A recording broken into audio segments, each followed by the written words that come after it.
আওয়ামী লীগকে ডিল করার পর করতে যায় আপনারা নিজেরা আওয়ামী লীগ হয়ে উঠলেন। বিএনপির ওয়াইজ ডিসিশন ছিল 5 তারিখে এভাবে ভাগাভাগির ক্ষমতা না নেওয়া এবং যারা সবসময় প্রো এস্টাবলিশমেন্ট পলিটিক্স করে তাদের খপ্পরে পাড়া না দেওয়া। ভালো হলে এনজিও প্রজাতন্ত্রী বাংলাদেশ, নন পলিটিক্যাল গভর্নমেন্ট, এবং তাদের সাথে পলিটিক্যাল প্রক্সি যারা, তারা মিলে এখানে একটা রাজনীতিহীন করার যে রাজনীতিহীন করার রাজনীতির দিকে নিয়ে যেতে চাইছিল। নতুন ইতিহাস রচনার আশা করছেন জামাত।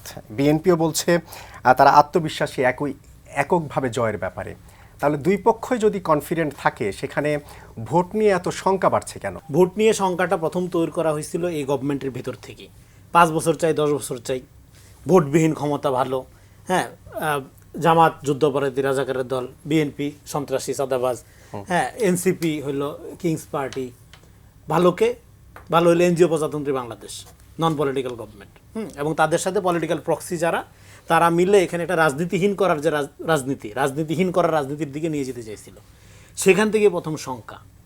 একটা গণতান্ত্রিক দল হিসেবে বিএনপি এবং অন্যান্য দল তারা কিন্তু বারবারই বলছে যে অবশ্যই এখানে যেটা ভোটাধিকারের জন্য যে লম্বা সময় ধরে আন্দোলন, সেইটার একটা চূড়ান্ত বিজয় জনগণের তরফ থেকে হইতে হবে, মানে জনগণের ভোটাধিকার নিশ্চিত করতে হবে। এবং 5 তারিখে যে ধরনের ক্ষমতা ভাগাভাগির একটা প্রস্তাব দেওয়া হয়েছিল তথাকথিত জাতীয় সরকারের নামে, সেটা ছিল আত্মঘাতী প্রস্তাব। কারণ হলো ক্ষমতা কখনো ভাগাভাগির জিনিস না, ক্ষমতা অলওয়েজ এন্ডোর্সড বাই পিপল। আমি যদি ধরেও নেই 97% লোক আমার সাথে আছে, এটা ধৈর্য নিয়ে যদি একটা কাজ করে ফেলি, সেটা ডেমোক্রেটিক হবে না। কিন্তু আমি যদি মাঠে যাই, গিয়ে যদি 51% লোকের সম্মতির ভিত্তিতে আমি আসি, তাহলে আমি 100% লোকের প্রতিনিধিত্ব করি, এটাই ডেমোক্রেটিক। তো ফলে সেদিক থেকে বিএনপির ওয়াইজ ডিসিশন ছিল 5 তারিখে এভাবে ভাগাভাগির ক্ষমতা না নেওয়া এবং যারা সবসময় প্রো এস্টাবলিশমেন্ট পলিটিক্স করে তাদের খপ্পরে পাড়া না দেওয়া। না দিয়ে এখন একটা চ্যালেঞ্জিং কন্ডিশনের মধ্যে রাজনীতি গেছে। সমস্ত দলগুলোকে একটা প্রতিযোগিতার মধ্য দিয়ে জনগণের এন্ডোর্সমেন্ট নিয়ে আসতে হবে। এইবার প্রশ্ন হইল, এই এন্ডোর্সমেন্ট নেওয়ার পদ্ধতিটা কী হবে? আপনি এথিক্যালি কতটুকু যাবেন, কতটুকু যাবেন না? এথিক্যালি আপনি মিথ্যা ইনফরমেশন ছড়াবেন কি না? আপনি যা না সেটা আপনি বলবেন কি না? আপনি সকালে শরিয়া, বিকালে গণতন্ত্রের কথা বলবেন কি না? আপনি একমাত্র ভালো আর সব খারাপ এইভাবে সোসাইটিকে ভাগ করবেন কিনা? আপনি একমাত্র ইসলামী আর বাকি সব অন ইসলামী এইভাবে সমাজকে ভাগ করবেন কিনা? আবার নাম দিবেন ঐক্যবদ্ধ বাংলাদেশ। ফলে এবং আপনার কোনো সমালোচনা করলে সোশ্যাল মিডিয়াতে তার চরিত্র 14 গোষ্ঠী উদ্ধার করবেন কিনা? হ্যাঁ, ফলে আপনি art of টলারেন্সি, art of argument, art of engagement, এই জায়গায় আপনি আসতে পারেন কিনা, এটা গেল 1 নাম্বার ইস্যু। আর 2 নাম্বার ইস্যু, এটাও গুরুত্বপূর্ণ। 5 তারিখের পরে আমি বললাম কি, বাংলাদেশে আগামী দিনের রাজনীতিরা মানে নির্ভর করবে রাজনৈতিক দলগুলোর ভবিষ্যৎ তার আওয়ামী লীগকে কে কীভাবে ডিল করে তার উপরে। আওয়ামী লীগকে ডিল করার পর করতে যায় আপনারা নিজেরা আওয়ামী লীগ হয়ে উঠলেন। এখানে গণঅভ্যুত্থানটা কী হয়েছিল? গণঅভ্যুত্থান হয়েছিল one dimensional party, one dimensional মতাদর্শ, একটা ক্যাডার ভিত্তিক রাজনৈতিক চিন্তার বিরুদ্ধে গণঅভ্যুত্থান হয়েছিল। সেটা আওয়ামী লীগ করলে খারাপ, আপনি করলে ভালো, এই সায়েন্স পাইছেন কোথায়?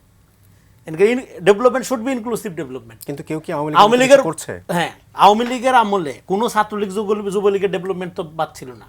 তো আপনি যদি মনে করেন আপনার দলের বাইরে আর কেউ মেধাবী না, আপনার দলের বাইরে আর কেউ সাচ্চা না, আপনার দলের বাইরে আর কেউ সত্য না, আপনার সমালোচনা করা যাবে না, আপনি ভুলের ঊর্ধ্বে, তো আপনি আওয়ামী লীগের থেকে ভালো হইলেন, আপনি আরও নিকৃষ্ট হইলেন। 5 তারিখে তো এইটার বিরুদ্ধেই গণঅভ্যুত্থান হয়েছে। আমি আপনার 100% সমালোচনা করব, আমি আপনার 100% ক্রিটিক করব। সেটা হয়তো সব জায়গায় আমি ভ্যালিড করছি না, সেটা না করলে আপনি ধরাই দিবেন, কিন্তু আপনি পার্সোনালি আমাকে ভিলিফাই করবেন না, আমার মানবিক মর্যাদা আপনি আহত করবেন না। এটাই ছিল 5 তারিখের গণঅভ্যুত্থানের মূল জায়গা। সেইটা আওয়ামী লীগের বিরুদ্ধে গণঅভ্যুত্থান কেন হয়েছিল, কেন তরুণরা জীবন দিতে রাজি হয়েছিল? আওয়ামী লীগ তাদেরকে অপমানিত করেছিল, আওয়ামী লীগ তাদের মর্যাদাবোধকে আক্রমণ করেছিল, তাদেরকে রাজাকার বলেছিল। ফলে 24-এ যে আমি কে তুমি কে রাজাকার কে বলেছে স্বৈরাচার বইলা দাঁড়াইতে হইলো, এটা রাজাকারকে গ্লোরিফাই করার জন্য না। আওয়ামী লীগ তাদেরকে রাজাকার বলে ট্রিগার করেছে, অপমান করেছে। সেই অপমানের জবাব দেওয়ার জন্য এই কাঠামোর বিরুদ্ধে গণঅভ্যুত্থান করতে হলো। ফলে একই জিনিস আপনি করতেছেন। দেখেন, আপনার প্রতি মানুষের ট্রাস্ট নাই, সেটার জন্য আপনি কি করছেন? আপনি রাজনীতি বাদ দিয়ে ন্যারেটিভে ঢুকে যাচ্ছেন। আপনি সকাল বিকাল মিস ইনফরমেশন ছড়াচ্ছেন। এই নির্বাচনের সঠিক বা সুষ্ঠু নির্বাচন হওয়ার শঙ্কা প্রথম নষ্ট হয়েছে সোশ্যাল মিডিয়াতে। আমরা এই সরকারকে বারবার বলেছি, সোশ্যাল মিডিয়াতে আপনি মিস ইনফরমেশন ছড়ানো বন্ধ করেন, সোশ্যাল মিডিয়াতে বিশুদ্ধার বন্ধ করেন, ফটোকার্ড বন্ধ করেন। একদিকে ধরেন আমাকে বলতেছে আমি বিএনপির দালাল, আবার আমার বক্তব্য দিয়ে তারেক রহমানকে নাকি আমি যা তা বলতেছি, এই ফটোকার্ড চালাচ্ছে, সেই ফটোকার্ড চলছে। একদিকে মাহফুজা নামের রেজিস্টারের ভূমিকা বিগত দিনে এগুলো নিয়ে অনেক সমালোচনা আছে, আমরাও করি সেটা। কিন্তু একদিকে তাকে আপনি তার প্রতিষ্ঠান পোড়ানোর ক্ষেত্রে উৎসাহ দিচ্ছেন, ফেসবুকে পোস্ট দিচ্ছে আপনার নেতারা, আবার আরেক দিকে আপনার প্রচার করছেন সে আপনাকে সবচেয়ে বড় ইসলামী প্রতিনিধিত্বের দল বলছে। জি সো এই যে পপুলিজম দেখেন, একটা কথা আমি বললি এই পয়েন্টে শেষ করে, এখানে পপুলিজমের সাথে ফ্যাসিবাদের দূরত্ব কতখানি জানেন? জাস্ট ক্ষমতায় যাওয়া পর্যন্ত। ফলে আপনার পলিটিক্সটা যদি স্বচ্ছ না হয়, আপনি যদি ট্রান্সপারেন্ট না হন, আপনাকে যদি মানুষ রিলাই করতে না পারে, আপনি যদি ম্যানুভারিং করার মধ্য দিয়ে, আপনি যদি কৃত্রিম হাইপ তৈরি করার মধ্য দিয়ে ক্ষমতা নিয়েও নেন, আপনি নিজের শেষের শুরু করলেন। জি